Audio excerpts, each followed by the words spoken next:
This is slightly left of field, so it's okay to say no, we'll come back to you straight off.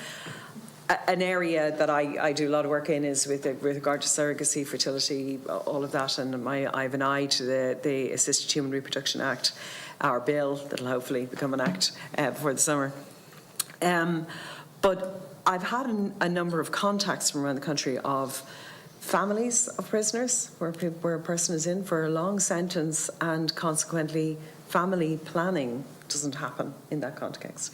And then the repercussions, the trauma repercussions on the family, on worrying about the relationship being maintained, those sort of consequences.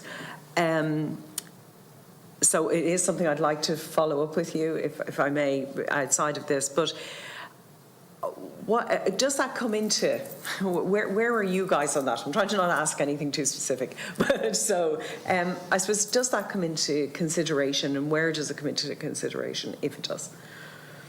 I'm not sure if that's an issue that's arisen on the healthcare side, but I suppose from our position, we provide equivalence of care to that which you could get in the community. So all of your issues are dealt with in a holistic manner. So if you're presenting with an issue such as that, well, then it will obviously be addressed by the healthcare team.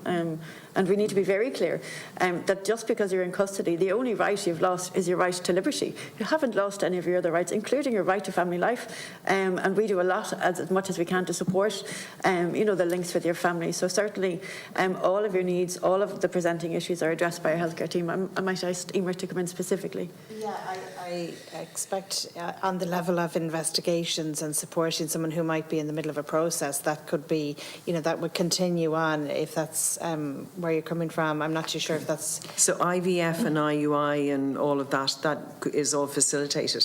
We haven't come across it in our own prison, but I suppose, as Director has said, that it's if they're in the middle of a process of a medical system, there'd be no reason why something like that would be inhibited, but it would be, I suppose, already have started something, that it might be... I'm not familiar with an actual case where that has happened. It's why I don't want to ask you specifically, but there are things like that that I'd be interested in exploring. It's usually to, there be a certain level of continuity of care. For example, if somebody happened to be on medication or something to enhance their prospects, that wouldn't be just continued if they were in a process. But I'm not too sure about specifics or... as a general principle, as the Director General said, we provide equivalence of care. That means we expect that anybody who comes into custody should have access to the same level of healthcare that they would have on the GMS scheme and with a medical card, right? But I just have to be clear, we have had people who apply for private medical care while they're in custody. And as a general rule, we don't facilitate that.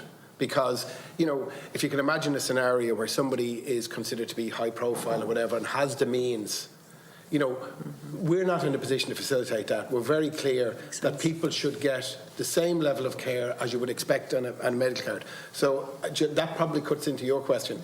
If somebody applies to us and it's something that they're going through the normal kind of healthcare process, we would look to see could we facilitate that. But if it was a private thing, we probably wouldn't. I suppose where I'm thinking of is, perhaps by the end of this year, it is the ambition of the state that we will have a funded IVF process.